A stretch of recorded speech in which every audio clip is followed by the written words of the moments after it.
Hey, how is it going, everybody? This is RBT coming at you with Friday Questions and Answers, episode 52. And you know the deal, guys. You know how to get involved with this series. Leave a question in the comment section below, and you'll be featured next week in episode 53. I'll answer your question. It can always be about anything sports related, my life related, anything, and I'll answer it next week. Got some updates to tell you and some pretty exciting news right as I sat down to get this video going. I got a text message or email. I got the job that I was telling you guys about that I interviewed for last week, the sports beat writer position. Very excited about it. Some people had to interview for it. I got it. Pay raise, more responsibility, higher up in the ladder. I got the job. Very excited about it, and I just wanted to share that with you guys. Secondly, update.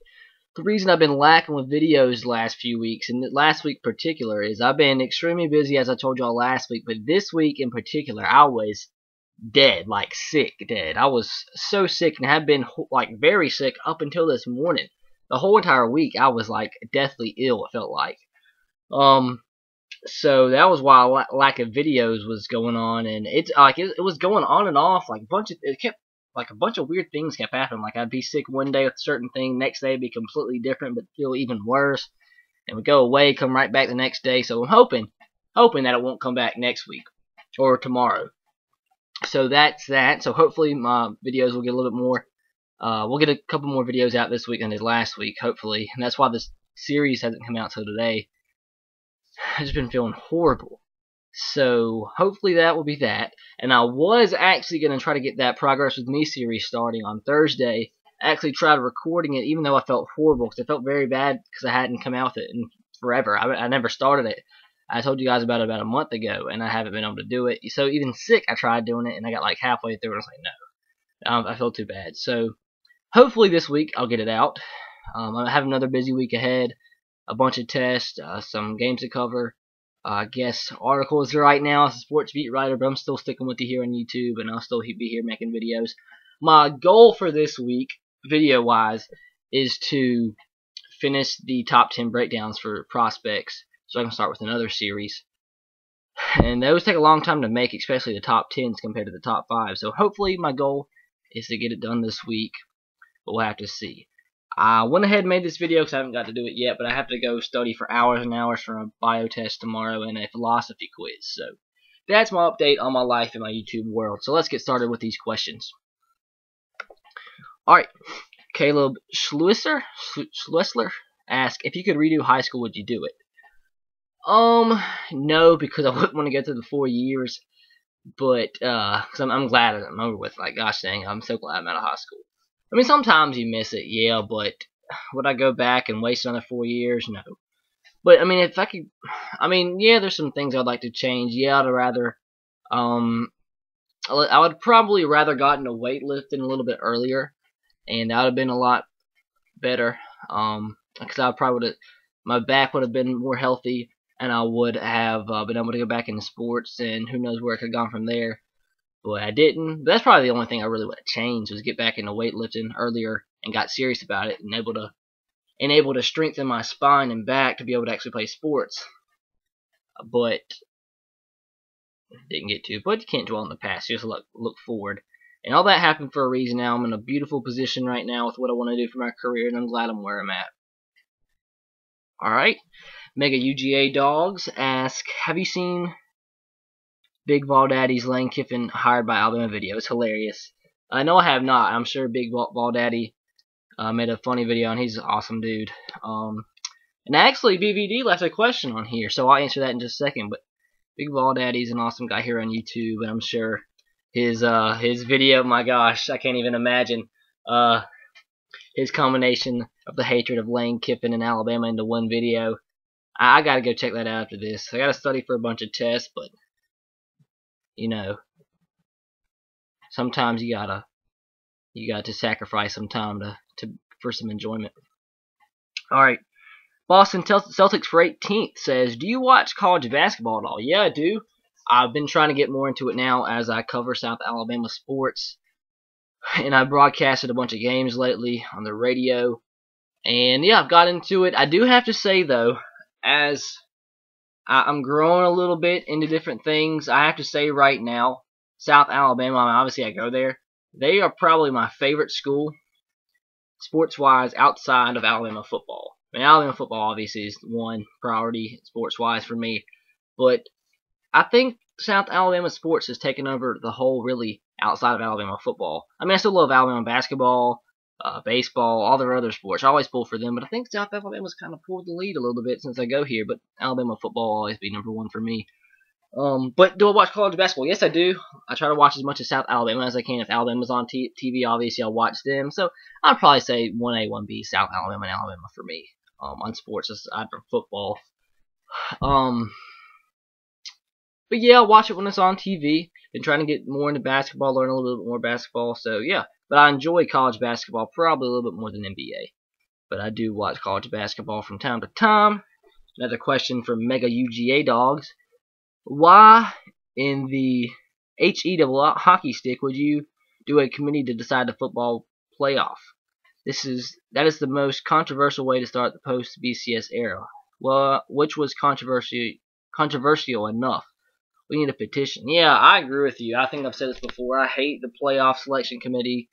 So stupid. I mean, the only argument ever made in the BCS was 1 and 2, and there was never really much of an argument aside from just a couple of years. I mean, there's always going to be an argument, but at least that was decided by a ton of different exponential factors. I know there was 3 different polls that factored into it, but there was a ton of polls that factored into the 1/3 of the poll. So many things. There's a human element, computer element, a ton of factors. But now we just take a selection committee of 16 to decide 4 teams. That's no. And the fact that the selection committee has people on it such as current athletic directors. Oh my God, that's so stupid. I agree with you. I wish we could start a petition, but petitions never work. Never work. But hopefully that'll eventually be changed. It might unfortunately take some bad things in regards to that to happen.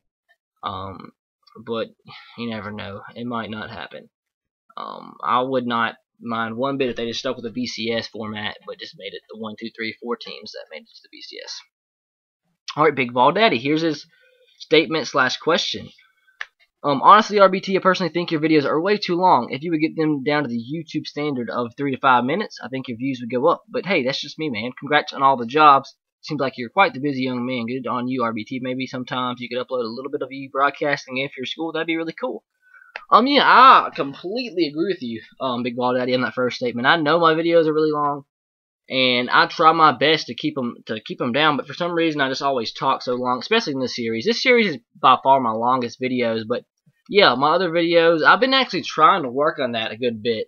Like the reason they're always really long is because I never get to cut out parts that I wish I could cut out because I don't have the time to go back and edit it and make it shorter. And with my upload speed, I try to just keep it with my webcam quality. And if I go and use my editing software and put that webcam video in there, the video file is so much larger using the editing software. And instead of taking it 20 minutes to upload, it take 5 hours. So that's why I don't go back and ever edit them. But I've been trying to use like my camera and stuff, but a bunch of crap has happened. I have a really good camera that I've been trying to use. Like I'm talking about like a $500 camera that I bought a while back, and I've had problems with it. And if that had happened, I'd definitely go back and edit it because, I mean, those really aren't time-relevant videos. But if I can get my good cameras to work, my videos will go down in size, but they'll be better quality. So I'm hoping to fix that. And I know exactly what you're saying. I know if my views, if the time of the videos go down, the views will go up, and that's part of the reason I want to get it going like that. But thank you on the compliments. And yeah, I actually was I'm thinking about doing that. We try to record every game that we broadcast, and I saw your comment before, and my last game I broadcasted, I was actually thinking about doing that, but turns out that the recording software that recorded the last game, the microphone input for me was screwed up in the recording software. So the guy that was doing I believe he was doing play-by-play, his mic in the recording software sounded great. Mine was really bad quality. It was fine on the radio broadcast, but the recording software was screwed up. But I just had a game today, and did play-by-play, and I recorded most of it. I recorded from like the second inning on, so I might do that. I'll see if it's on the other guy, the guy who runs the thing's computer, but I'm gonna try to get him to send it to me, and I might possibly do that. So that's a really good idea, and I actually do want to do that. So look out for that. Okay, Boston Celtics for 18th. So it's not a question. I'm talking about David Pollock. Mega UGA Dog says, do you think Michigan has one of the largest fan bases in college football? Bandwagon fans don't count. Yeah, I actually do. Even though it really doesn't seem like it when you talk about passionate fans, Michigan and Ohio State are probably two of the largest fan bases in college football. I'd probably say definitely top 5.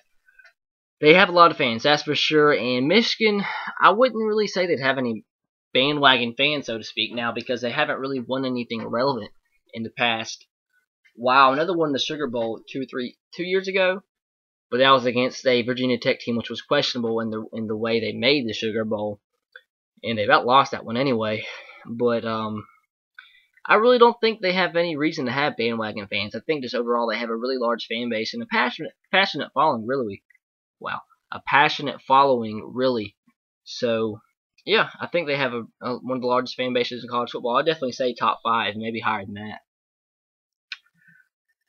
Big Ball Daddy also says Johnny Football is a great college quarterback, but there's no way I would draft him in the first round. He's a Russell Wilson potential, but does he have Russell Wilson's brains?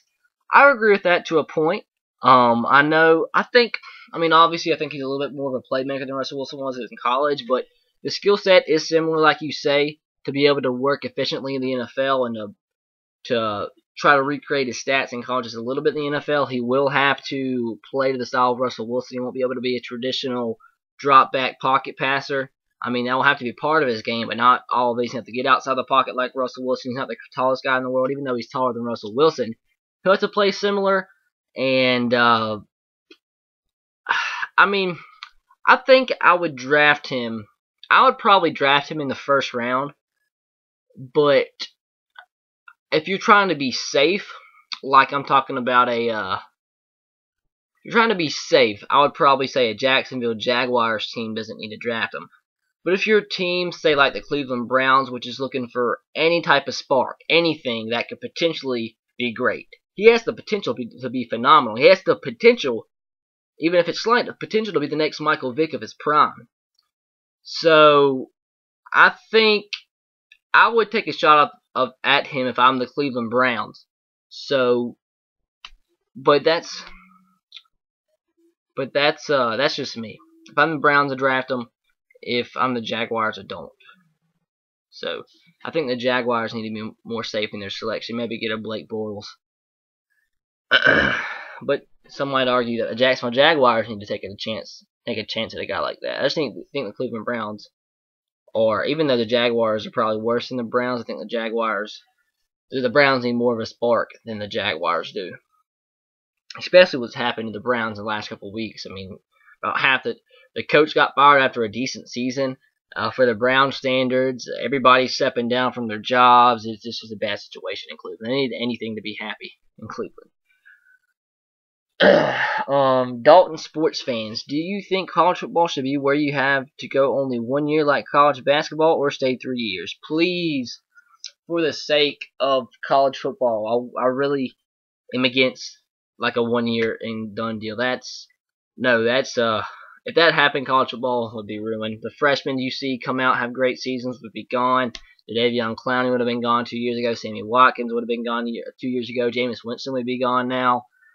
So if that happens, college football is ruined. It's bad enough now that 100 and something guys are leaving after junior seasons, and half of them probably won't even be drafted. So it's pretty much a career downfall for them and bad mistakes, but that money talks, really. So you'd see tons and tons of guys leave after their first year because they don't like college and stuff like that. So that would be horrible. And plus, it's kind of different. You have to have a completely different skill set in college opposed to basketball. Basketball, people I think the rule in basketball should still be straight out of high school, because I think it's a lot easier for a player to be ready for basketball than they are to be ready for football right out of college, or 1 year out of college. So 1 year out of high school and a year out of college, because I just really don't think there's any freshmen in high school that could really compete in the NFL at a physical standpoint, because it's such a physical game. I mean, that's like a 19-year-old going up against a 38-year-old. That's crazy. So I think college football players should at least stay 3 years.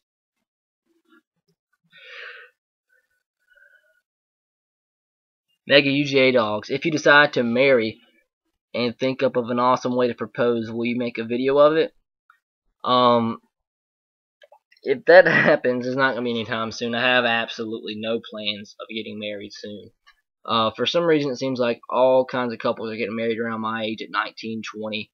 But no, not for me. I want to be set financially. The thought of marriage really, I mean, I can't lie and say hasn't came across my mind, but no, it ain't gonna happen right now. But I actually had thought about what you said. I kind of always wanted to be that guy. I'm kind of creative and things like that. Like I've done things in the past, kind of like that. Not like recorded something, but I have good ideas, and I've always thought about wanting to be able to record a proposal. So I would actually do that. But if that happens, that's 4 years down the road, maybe at least. So yeah, I would do that, but not anytime soon. I do not want to be married right now. Definitely not. Mega UGA Dogs ask another question. Should Lane Kiffin be escorted by a SWAT team to the press box for the third Saturday in October? Maybe that would.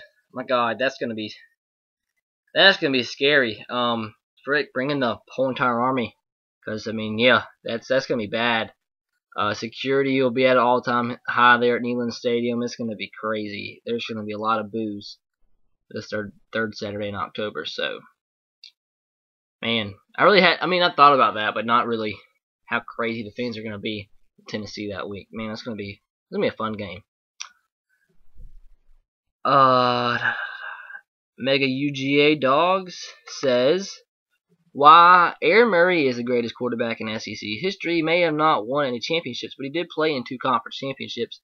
More than A.J. McCarron and Johnny Manziel. More offensive yardage than Tim Tebow. More passing touchdowns than Denny Werfel. Is that how you say his name?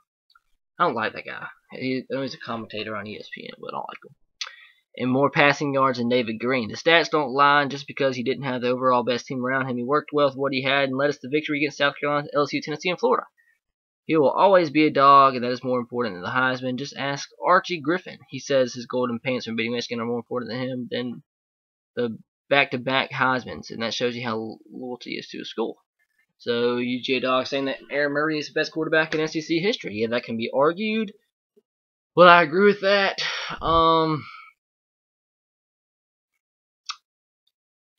Probably not. I probably wouldn't agree with that, but still, that's up to personal opinion. I mean, it really is. I mean, anybody can make a case for anybody, but I would probably say not. But I have to think. So I'd probably have to sit down and think about it a little bit more. But me personally, I wouldn't say so. Other people, maybe so, including you. So that is that. Ex-Auburn thoughts on Michael Sam's coming out as gay. Oh gosh, this is gonna be controversial. I will say, gosh, I'm kind of scared to say this. I'm scared to talk about this. I don't personally agree with gay marriage at all. I don't. I'll leave it at that. But, I mean, what I hate is when people like to associate not agreeing with something and hate just because I don't agree with gay marriage. Isn't like me that I see a gay person, I'm like, man, I hate you so much. No, there's no way. I mean, you gotta love everybody around you. It's not like I just don't agree with it. I mean, that's just simple as that. I mean, you can't limit somebody what they do in their own bedrooms. I just don't openly agree with it. I mean, that's simple as that. But with that out of the way, I do want to say this, and it really got me thinking. I mean, yeah, I wasn't happy when I heard this news. I mean, yeah, good for him that he's not keeping it in. I mean, if that makes any sense. I mean, if it makes him happier. I mean, what does it matter? But I forget who it was that I saw this from. It was a video online. A reporter's gone viral. A video of him just speaking his mind on the news, talking about how some people don't agree. Was people don't believe he'll be welcomed by NFL locker rooms and stuff like that. Like some players come out saying that he won't be welcome because he's gay. But he made a point that guys who have multiple DUIs are welcomed. Guys who very well actually could have been convicted for murder are welcome to locker rooms. Guys who have 10 different children with 10 different women are welcome to locker rooms. Guys who have killed people because of drunk driving are welcome to locker rooms. So if you're going to welcome guys like that into your locker room, and you're not going to welcome a gay guy into your locker room, that really doesn't seem right at all. I mean, when you're welcoming a potential murderer into your locker room, and you just don't bring in a guy because he's gay, and welcome him, yeah, that doesn't seem right. So that kind of got me thinking a little bit different about it. I mean, yeah, I don't personally agree with it, but he makes a great point. How, I mean, he should be welcomed. If other guys are welcome, if potential murderers are welcome, DUI, well, whatever, guys who've killed people while drunk driving is welcomed and stuff like that. If pretty much felons are welcome in the locker rooms, gay guys should. So, I mean, as much as I don't agree with it, that really makes a lot of sense. And I mean, I guess good for him, because I mean, if it would have broken him down emotionally not to let anybody talk about it. I mean, if it would have broken him down inside to not let anybody know. I mean, if you're gay, rather you tell people than not. I mean, if that makes sense. So if he's gay, the damage is done. Tell people, welcome him, damage is done. So that's that. Try not to be controversial about it. I just don't agree with it. That's it. Doesn't mean I hate anybody. Hopefully nobody hates me after I said that. But welcome them. That's all I got to say. T Walker 2. What teams are you predicting to make the 4-team playoff next season? As of right now, I will say this is tough. I will say Michigan State. This season's so wide open. No, let's take that back. Oklahoma. I have a feeling Oklahoma's going to be good this season.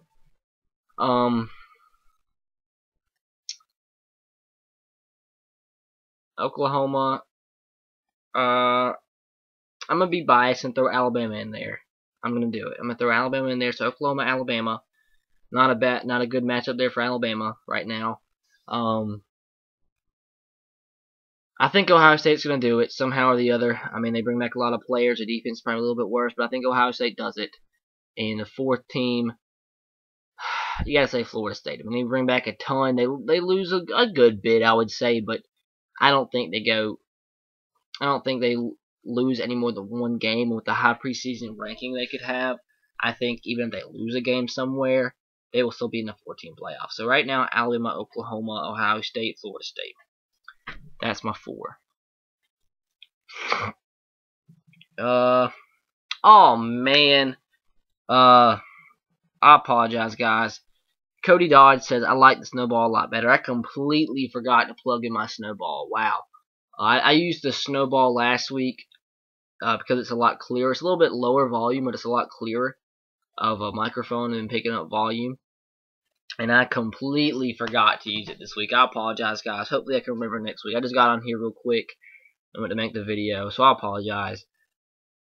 I just got really excited when I got that text message and everything just went out of my mind. So I apologize. I'll try to remember next week and use the snowball. Because I kind of got to figure out kind of how to set it up, sitting in my original setup. And with that said, I have not checked my second channel yet to see if it's got 100 subscribers, because the YouTube subscriber count's been really messed up. If you noticed, if you're logged into your own account, you can see your subscriber count and how many subscribers you have, the accurate number. But if you go to somebody else's profile, their subscriber count does not update. Which is really weird. Oh, I did check my other account. If you did not see my other video, I had to make a second YouTube account just in case, because this account got a strike, and I think it's 3 strikes. It's deleted, so I want to have some of my subscribers on the other account just in case. It's youtube.com/RBT World. If you hit RBT World, it's in the description below, and will be from now on out on the rest of my videos. But if you haven't already, go subscribe. But if you have, I said in the video I announced the second channel that if I got 100 subscribers by next Thursday, I'd make a setup video on Thursday, and I did check it a couple days ago, and I had 57, so I got up to 57. If I got 100, I did that. But if you go check it now, it'll only show 3, but when I log into that channel, it shows how many I actually have. So I have, last time I checked, 57, but it's kind of screwed up.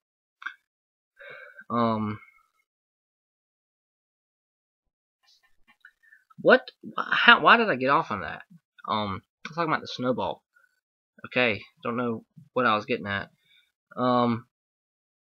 Ex-Auburn says top 5 QBs in the SEC next year. I guess he's asking for my opinion. He has Nick Marshall, Dak Prescott, Jacob Coker, Bo Wallace, Matty Mock.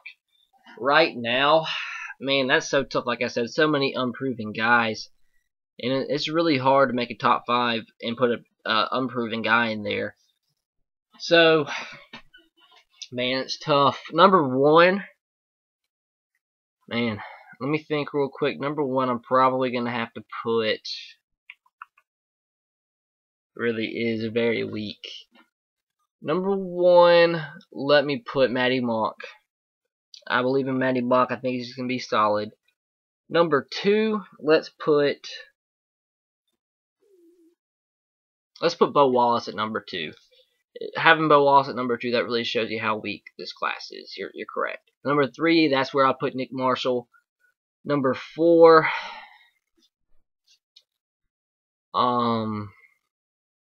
man, this is very tough. 4, probably Dylan Thompson from South Carolina. He's proven to a point. And 5, I think there can be one of 3 guys. Either be Jacob Coker, Dak Prescott, or Hunter Mason from Georgia. So one of those 3. But 5, probably right now to be safe, I'd say Dak Prescott. I like your pick of Dak Prescott. He looked very well down the stretch. He won Mississippi State a couple games. We'll be able to see how good he is in a full season as a starter, because he split time last season with Tyler Russell. And he looked good when he played too. So that's that. And Caleb Slisler is his name. He put it in this question. If you could redo high school, would you? I think he asked this question twice, so I'm not going to answer it this time. I don't know what happened. I guess he forgot he asked it before. JFM Thug Love says, I'm glad for you, bro. Keep doing what you're doing. I like your channel. Thank you very much. I always love support because I know I say this before. I have a lot of subscribers, close to about 5,000 now.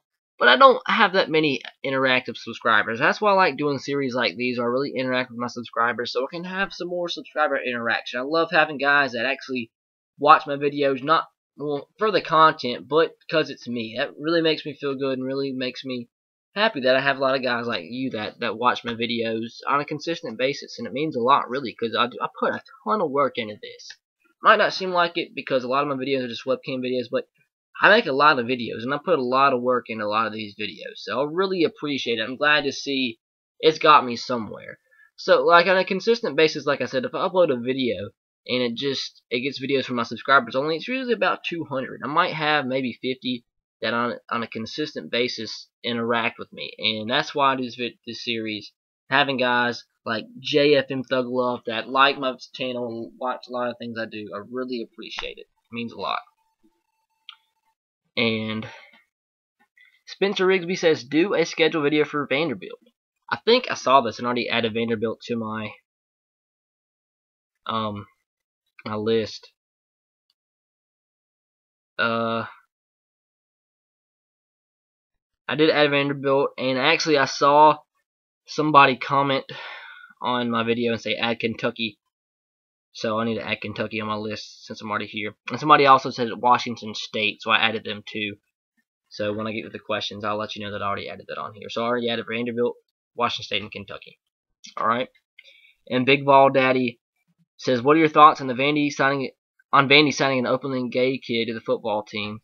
I know who you're talking about. I've watched his interviews, and it was weird to say the least. It was very weird because I actually have not seen a report that he was openly gay, even though he really seemed like an interview. I never saw where he actually said he was gay. But to answer your question, this is asked by Big Vol Daddy. Kind of similar to the other one. Just give him a chance, I guess. And I mean, obviously, it's gonna be it'll be bad if like it actually becomes a problem, like in the locker room. That would take it to a different level. But if he's just coming, doesn't want to do any harm, like, you know what I mean. If he's just coming to play football, wants to be a football player, keeps all that stuff off the field, it'll be fine. I mean, I don't think it's really that big of a deal, really. But like I said, I'm not sure. I have not seen where he was openly gay, even though it seemed like it. T Walker 2 says, also, what teams do you think Edge McCarron, Aaron Murray, and Zach Mettenberger will be drafted to? I think these quarterbacks will be drafted anywhere from the 2nd to 5th round, or maybe 2nd to 4th round. I think Zach Mettenberger has the best physical tools out of all of them. Aaron Murray obviously put up the best stats in college. Edge McCarron is the best winner out of these. But it's hard to predict right now, like, what teams they're actually going to go to. But some teams I would look out for in the mid rounds picking a quarterback like this would be maybe the Rams, possibly even my Tennessee Titans looking for a quarterback in the 2nd to 5th rounds. Maybe the Redskins. No, the Redskins probably wouldn't go after a quarterback. I lied. But the Rams, Titans.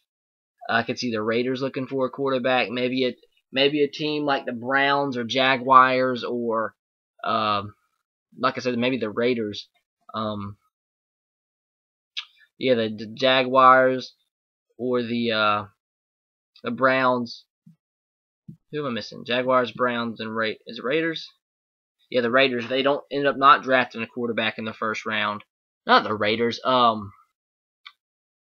Who's the team that has number 8 pick? Whoever it is that has the 8th pick. I can't think right now, but whoever those teams are, if they don't get a quarterback in the 1st round, like let's say the Jacksonville Jaguars can't pass into Davion Clowney, I think they definitely pick a quarterback in the 2nd round. So a team like that, so I'd probably say either the Titans, Rams, Jaguars, Browns, Raiders, even maybe. Trying to think of any other teams that could potentially use a backup. Let's see.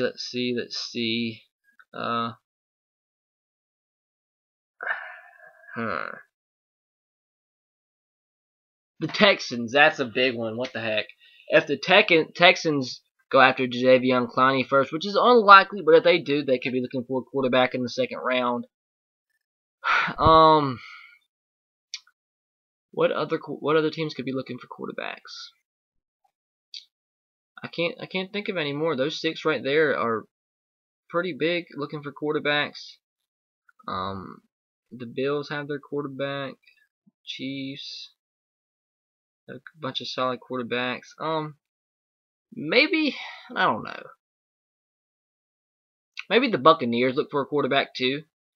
The Buccaneers could look for a quarterback, maybe in the 1st round, but if not the 1st, maybe a 2nd rounder to compete with Mike Glenn and see if he's better. So that's about 7 teams right there. I can't name which specific team, but those teams, I really think at least 2 of these 3 guys go to the 6 or 7 teams that I named, and maybe all 3.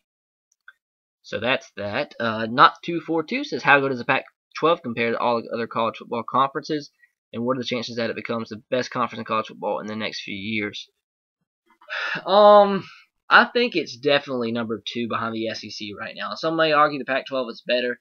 Depends, really. Really, it seems like when it comes down to arguing which conference is better, it really doesn't matter when you argue, because, I mean, it's always up to somebody's personal opinion, and it always is determined, I believe, by whoever wins the biggest games. But it really comes down to if you enjoy SEC football, you're going to say the SEC is best. If you enjoy Pac-12 football, you're going to say Pac-12 is better. If you don't like, if you are sick of what I hate when people like try to say the SEC bias when it comes to ESPN and stuff like that. I don't believe that's the case. I believe the SEC is a very good conference. Yes, they get a little bit more exposure than other conferences because it's the biggest money maker, but I don't believe ESPN's out there throwing out opinions just because they just want to. I mean, I don't think that's the case. I don't really think people that say that are kind of ignorant. Even if you have those opinions, I'm just saying that's my personal opinion. But I don't. I mean, I see the argument. The Pac-12 is a very good conference, or gaining on the SEC. They really are. They have a very good conference from top to bottom. Only just a couple of schools that really aren't competitive in the Pac-12.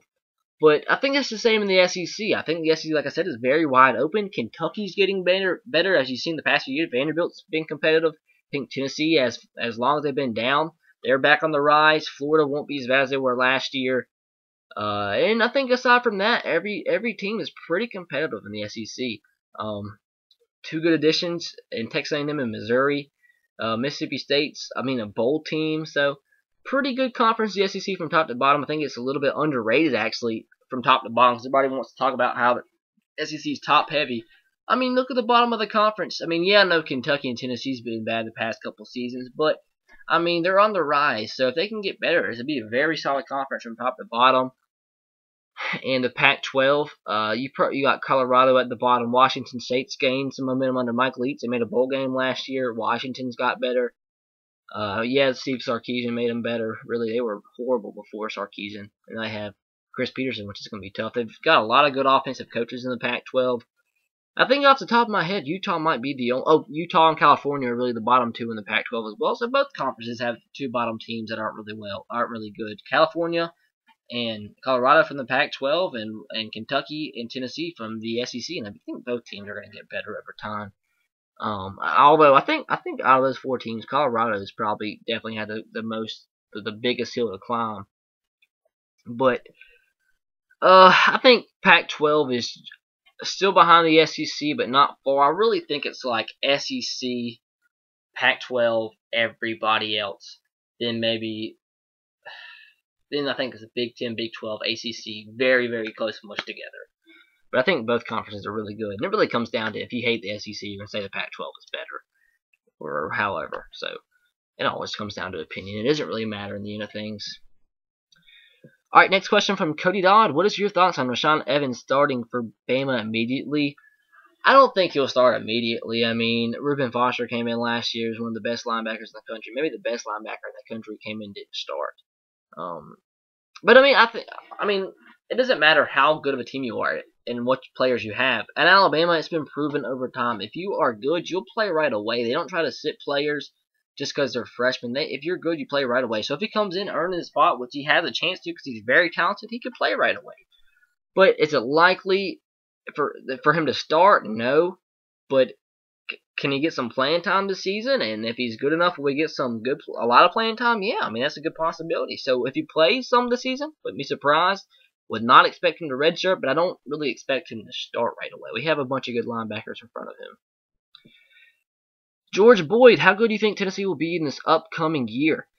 I think I've said this before. I think they're improving under Butch Jones. The last couple of coaches they've had, Lane Kiffin, Derek Dooley, we've all seen a kind of a trend that made Tennessee look like they're getting better, but they ended up just completely falling apart. But I just have a feeling about Butch Jones that he has things rolling the right way. They didn't have a good season last year, but you saw some sparks from them. They had a good game against South Carolina, and they were competitive in a lot of their games. So I think they're going in the right direction. Obviously, if you look at the recruiting classes, they're very solid. They got a lot of the top players in state to stay in state, and got a couple out-of-state players to come in and play right away.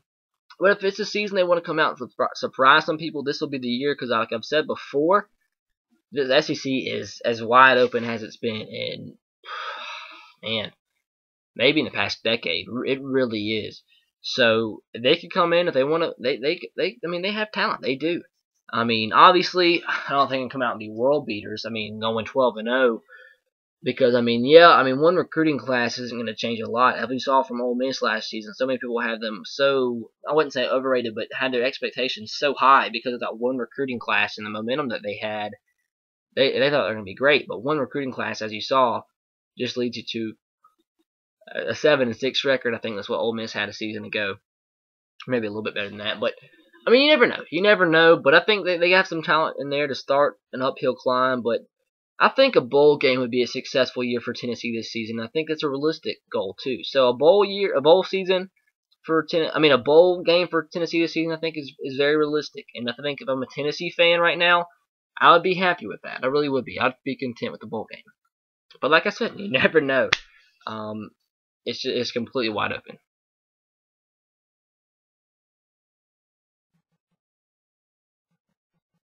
All right, A. Nelson says, is there an upset team to sneak into the new playoff system? Who do you think it could be this season? Also, do you think Everett Golson coming back for Notre Dame, they will win more than 10 games? A dark horse team for the new playoff system. I'll have to figure out how to format my videos this season, because the last 2-3 years I've done preseason like bowl predictions, like who I think is going to make the BCS bowls, and everybody seems to enjoy that. So I'm going to figure out how to do the playoff videos, because they seem like they'd be very, very short. Like, because it's only 4 teams. When the BCS bowls, it's 8 teams.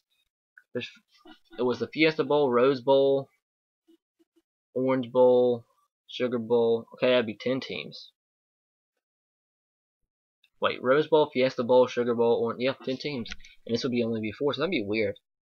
But maybe I could do like combine like dark horses. I don't know. I have to see. But dark horse. To answer your question, dark horse for the new playoff system this season. This pops in my head before I answer your question. I have a video that I'm kind of contemplating whether I want to do it or not, because I have a lot more I got to do. I still got to make that review video on that product. Gosh, I feel so bad. I say this like in every video. I got to do that. We have spring break in just like 2 weeks, so I'm gonna get a lot of stuff done during that spring break week. Yeah. So what was I talking about? Oh, I have a proposal, like what I think would be awesome for the new playoff system, and like it's interesting theory. Like it's like giving the non-BCS conference teams a chance to get one slot in an 8-team playoff, having like a mini playoff of the non-conference teams to win the winner of that non-automatic qualifier playoff would have one spot in the real playoff. But that's for another video. I'm thinking about doing that. If you want me to make a video on that, let me know in the comment section below, and I'll do that. So, to answer your question, sorry, someone to sneak into the playoff this season, kind of hard to judge right now, but a team to sneak into the playoff this season. Give me a second. Maybe you could consider, like I said earlier, Oklahoma as a team that could sneak into the playoffs. Some people might not be so high on Oklahoma, even though they beat Alabama, but I think they can ride some momentum off that bowl game, but I don't think that would really consider a sneaky team to make it into the playoffs. With only being 4 slots, it's very tough. But a team to sneak into the playoffs, that's tough, man.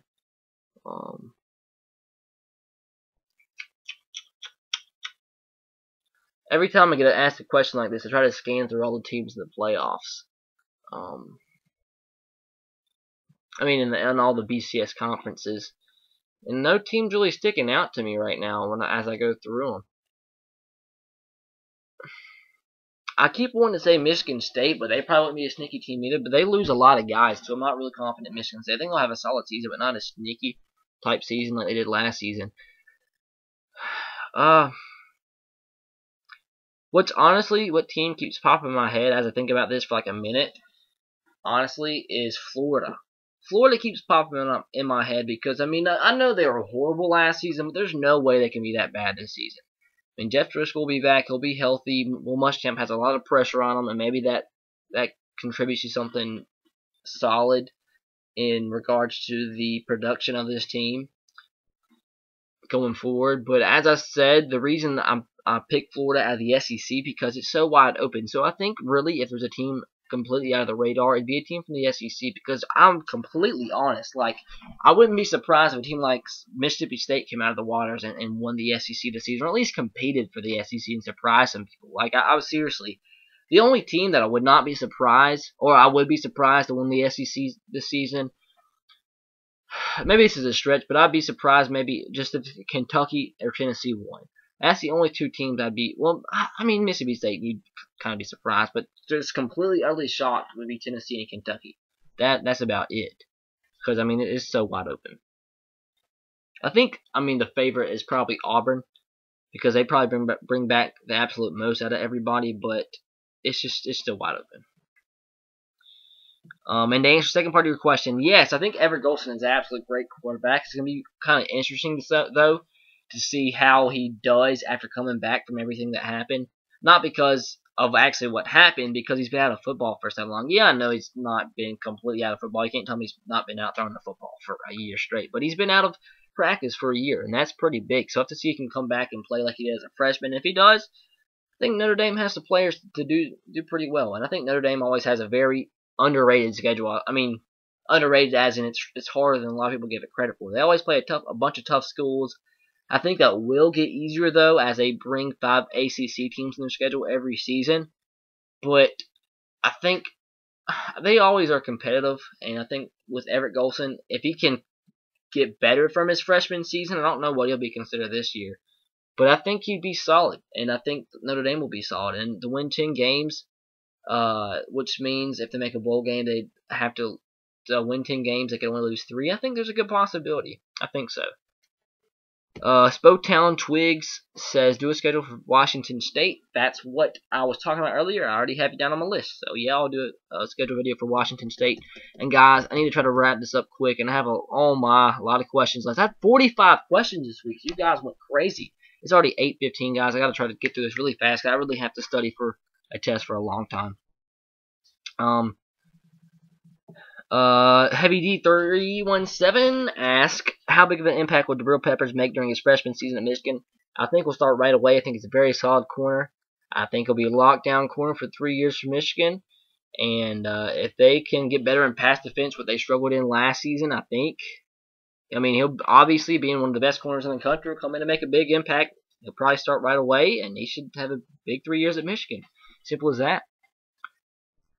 Buffalo Bills fan 97. If you could start a franchise with Peyton Manning or Tom Brady, who would it be? This is always a controversial question, because if you say Peyton Manning's better than Tom Brady, all the Tom Brady fans come out and yell at you. If you say Tom Brady's, all the Peyton Manning fans will come out and yell at you. But I'd honestly probably say Tom Brady, because this might be kind of controversial to some people, but I really do think it's very impressive what Tom Brady's done of late. I mean, he's getting older, obviously, and he's not as good as he's been, but every day he gets smarter as a quarterback. And he had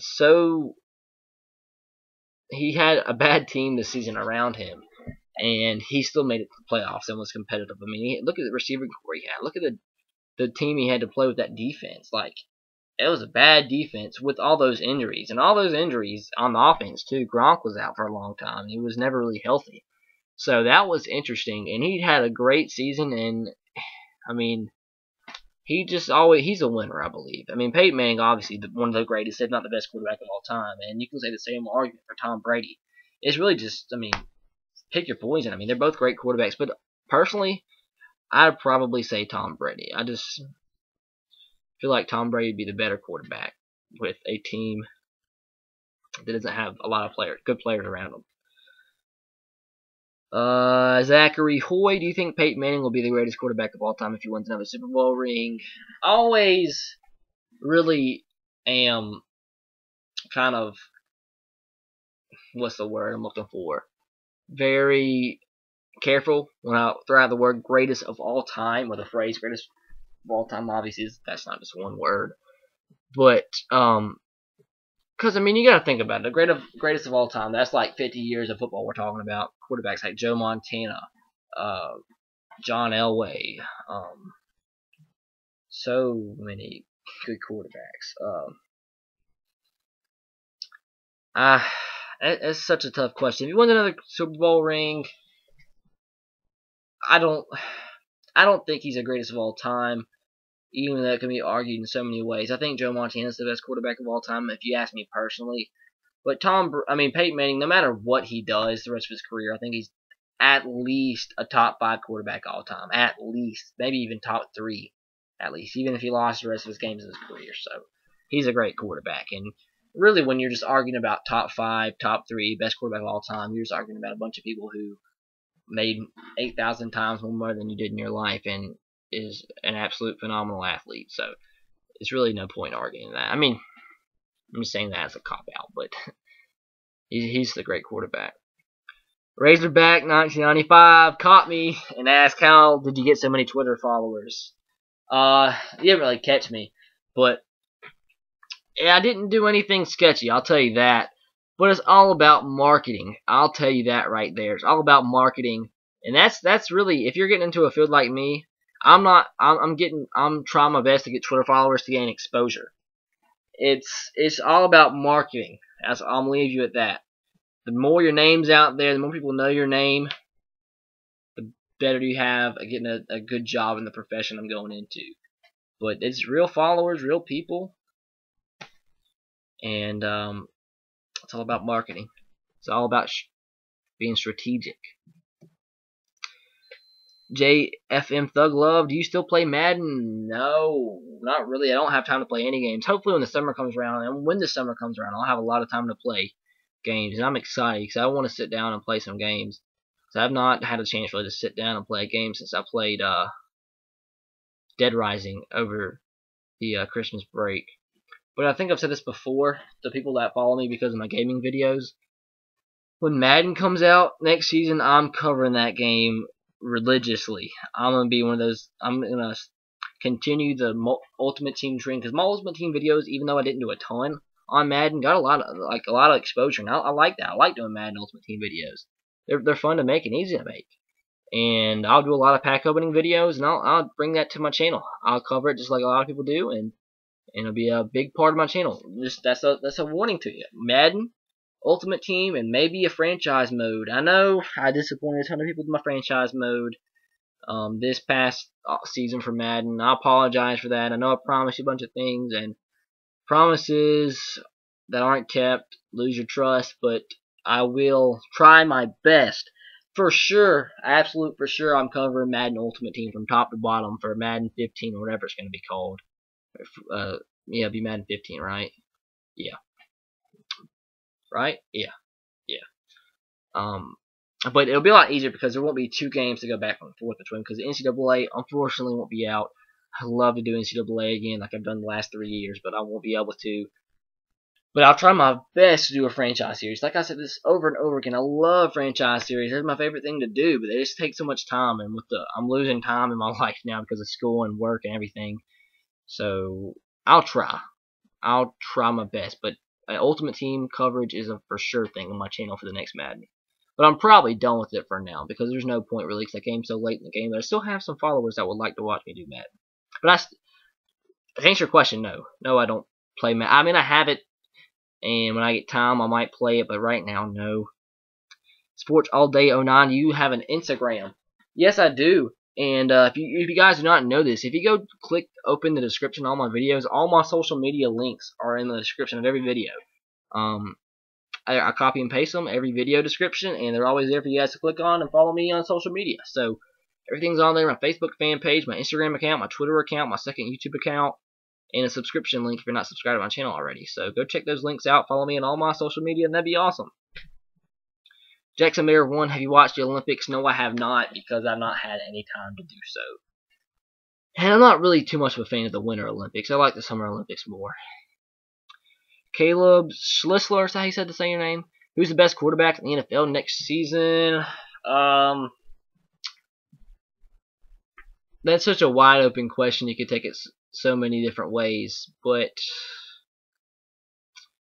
next season, the best quarterback. You know, I have a feeling. I know you guys kind of got irritated at me at having so much faith in the Chargers going into the playoffs. But it just popped in my mind. I have for some reason have a good reason that Phillip Rivers is going to follow up his great season last year under the radar and have another great season this next year. If the Chargers can get another solid receiver and Keenan Allen can get better from last year, I think Phillip Rivers. I don't know if he'll be the best quarterback, but I think he'll be solid. So I'm gonna go out of the way off the radar and pick Phillip Rivers to have a very good season statistically next year. So I'll go with Phillip Rivers right now carefully. Because I don't think Tom Brady will have enough to put up the stats. I think Peyton Manning's still going to be solid, but he might lose Decker, and we'll have to see what else he loses on offense. He's getting older, so I think he'll still be good and maybe even great. I mean, he's had the best statistical season of his career, but I mean, he's getting older, so we'll have to see how he can rebound and if he can keep it up. Caleb Tyler, can you do a schedule on Kentucky? Not my favorite team, but I go to school there. Yeah, I already answered that earlier. It's already down on my list. We're down there, and I'll do it eventually. Thoughts on Bielema and Saban wanting to substitute players because their players are not conditioned properly? Probably won't be passed, but does it expect a lot of? But it does expect a lot of backlash. A few coaches, someone Jim Moore and a few others said they always know about this stuff way in advance and it done by closed doors. And Saban and Bielema only wanted the committee to hear one side of the story. Says it is a health concern, and the statistics came out actually are the opposite. I'm with you. I completely disagree. I think that's really stupid. I mean, I don't agree with the fact the health concern issue. I think they're just saying that obviously just to try to get it passed because I mean statistics are there that show they're not the best against defensive. I mean their defenses aren't great against no huddle teams. I mean that's obvious. I think I saw a stat that Alabama versus no huddle teams gave up 8.8 points per game in last season. Against the no huddle, they gave up 30 points a game. So that's a big difference there. And even what's his name? D coordinator from Auburn. Gosh, what's his name? It's slipping my mind. But when he was the head coach at Southern Miss and defensive coordinator at South Carolina, before he was the head coach at Southern Miss, when he played Auburn in the SEC championship game afterwards, when they hung up 56 on him, he was asked what do you think about the no huddle? And he said it should be eliminated from the game. It's ruining football, etc. And then when he was asked when it's coming into Auburn what he thought about this quote, he was like, "I just said that because I was mad if it got beat." So that's probably the same reason why they're trying to do it. They don't care about the health concerns. I don't think anybody does. Like the concussion things, everything like that. They don't really care. They just try to show it in the media that they care when they want it for certain reasons. But no, I don't agree with it. I think that's stupid. I think that's just rule changes nowadays are stupid. I think football's fine how it is. It should not be changed one bit. Hopefully it's not passed because I really don't think offenses should be restricted like that. I mean, it's your offense. You should run it how you want to. So I don't like it. Simple as that. Mega UGA Dogs, can you do a scheduled video for the Alaska Fighting Salmon? Or Salmon, however you want to pronounce it. He says, laugh out loud, just kidding. But is that a real school? I know there's a University of Alaska Anchorage, but I don't think there's Alaska Fighting Salmon. University of Alaska Anchorage needs to get a football team. They have really good home field advantage. Jack Moore, another question. Do you watch the Olympics? I'm not a huge fan of the Winter Olympics. I answered that earlier. Not got to watch it, but I do watch a little bit of the Summer Olympics, but the Winter Olympics, not much. I have not. I don't think I've watched one bit of it. My parents have been watching it, and I'll catch a little bit of it while with them, but I've not really sat down and been like, hey, let's turn on the Olympics, even though I got to study. Right. So, just a couple more questions, guys. Gosh, I got to study. Do you know that Kentucky's old quarterback, Mega UGA Dogs is asking this. You know that Kentucky's old quarterback, Jared Lorenzen, is 300 pounds and is the starting quarterback for the semi-professional team in Kentucky. Shocking, but watch this film and prepare for the laughing. Yeah, I knew that. I saw a bunch of people tweeting about this, and it is hilarious. And he's got a good arm. I mean, like, what the frick, though? Like, that's just so weird watching. It's hilarious. But, I mean, he's got a good arm. Why didn't the guy ever slim down? Is there something wrong with him? Because, I mean, he looks like he has a solid arm, a quick release. I mean, solid footwork for a big guy like him. Why never slim down to like 230 at least and be able to potentially play in the league? I mean, why? Lefty QB. That's weird. Like, that just doesn't seem real when you're watching his highlights. But he had a good arm. I mean, he did. You can't argue with that.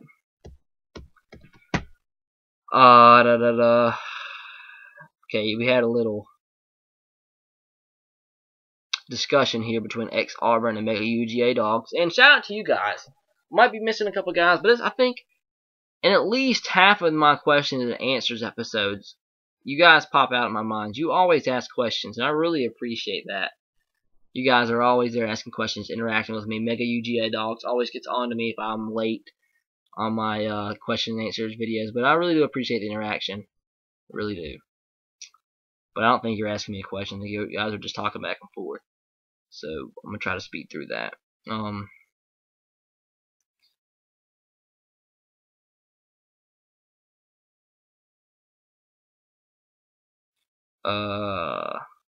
Okay. Last question. Big money 4635. Will Florida win 6 games this season? Give me a second. Let me look at. You gotta look at the schedules real quick. Can't think of Florida's schedule off my mind. Can they win 6 games? Yeah. I mean, they have talent. They'll be coming back. There's no way they can get worse than last year. They only need to win 2 more than this past season to make 6 wins. And if I can look real quick at what their schedule actually is, and I should be able to tell you if I think they'll win 6 games or not for sure. I think they'll be better. I think their defense will be solid. Their offense can't be any worse. 3 wins right off the bat, I believe, against Idaho, Eastern Michigan, and Kentucky. I can always change. This is just complete initial reaction to their schedule. Had 3 wins there. Tennessee's questionable. Okay. 4 wins for sure, I believe, against Idaho, Eastern Michigan, Kentucky, and Eastern Kentucky. A couple questionables. I think that's 4 right there. I think Alabama wins. I think Tennessee is toss up. LSU probably in favor of LSU, but it's not a complete win. Not an easy win. Missouri, I think edge goes to Missouri. Georgia, edge goes to Georgia. But these are, I would say, like 65-35 in favor of these 3 teams. Tennessee's more 50-50. Vanderbilt, I think, is 50-50. South Carolina, that'd be 64 South Carolina. And Florida State, probably say 70-30 Florida State in favor there. So, out of those percentages, it's not completely out of the question. They don't win 2 of those games I just listed, or maybe 3. So, 6 games, I believe I would give a 65% chance, maybe a 70% chance of that actually happening. Maybe I might would actually increase that to 70. I'll keep it at 70. I'll give Florida a 70% chance at winning 6 games this season. So without further ado, I believe that is the end of the question and answers video. So I hope you guys enjoyed. As always, leave a question in the comment section below and I'll answer them next week. And the next question is an answer session, which will be 52, I believe. Yep, 52. So, I will catch you guys later. As always, be sure to big hit that like button and subscribe to my channel if you haven't already. Follow me on Twitter at twitter.com/SRERTR. And answer the guy's question from earlier. Like I mentioned, open the description box and you can check out all my social media links and follow me everywhere on there. That'd be awesome. So, until next Friday, guys, have a great week. I'm going to go study for some tests, even though it's 8:20 at night. And I got like 5 hours of studying going ahead of me. But I came on here for you guys and wasted an hour. So I'll catch you guys next Wednesday. Until then, have a great week. Peace.